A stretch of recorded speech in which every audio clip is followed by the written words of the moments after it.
Welcome back. Well, still talking about some of these cases, but on a larger scale now.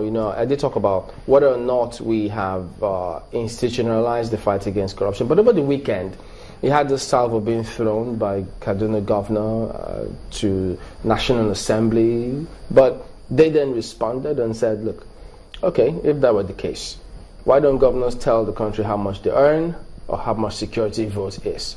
Do you think security vote is an avenue for corruption? Well, there would have been reasons why it was introduced. I'll give you an example. If you visit a governor, there are customary things he needs to do. What I will subscribe to is that the security vote should not be let loose. What do you mean let loose? Published or talked about how much exactly? We should know. I don't believe that it's in all cases that the governors exhaust it every month. So if we have patriotism, people will at the end of the month say, this is a leftover from the security vote, turn it back to the treasury. Because we don't even know how much. Because I've not seen one governor do it. Do you think that perhaps people are more discouraged today, be it in government or just in the private sector, from carrying out corrupt practices? Yeah, but it is a matter of percentage. The percentage of people that have been discouraged is not high. And it's not the percentage we expected to have gotten by now.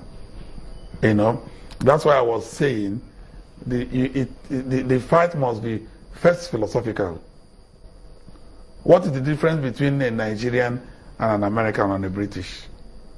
The difference is that the Nigerian will say, I will give me my share. The American will say, oh, what are you doing? I'll call the police. What is the difference? The psychological content. So we need to do the psychological and philosophical war. And that is what I think why did when President Buhari was the head of state in the 84 and all that. During the Y Brigade, you dare not urinate on the roadside. That is what we need to go back to. A moral rebirth. Total moral rebirth. If all our resources will be put into it, let's put it into it. We will begin to see Nigerians respected. Our passports will be respected. Nigerians all over the place. There will be a new life. Okay. And then we can prosecute through the courts those that are deviants. Okay. Let's get your thoughts on this quickly before we wrap up, because we've got 60 seconds thereabout. If a lawyer goes to court and says, well, this question of security vote is under the vestiges of a military era, and as such, we have a right to know how much governors get. What do you think will happen? The constitutional framework is that no money should be spent without appropriation. So it would be good to take such matters to court. Those are public purpose litigation that is encouraged in democracies.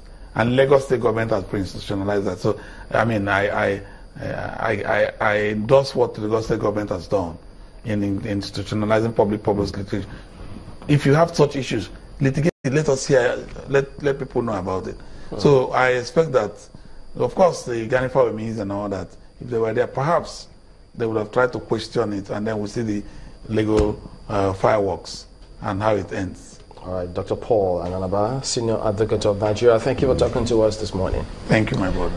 All right, just before we go, we've got an email coming through from Chinedu from Delta State.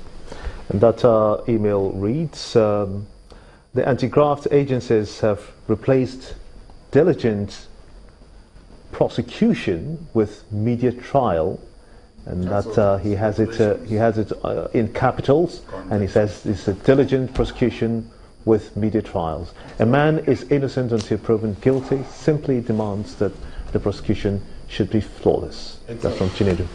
All right, thank you all. That's the show today. We'll see you next time. Goodbye.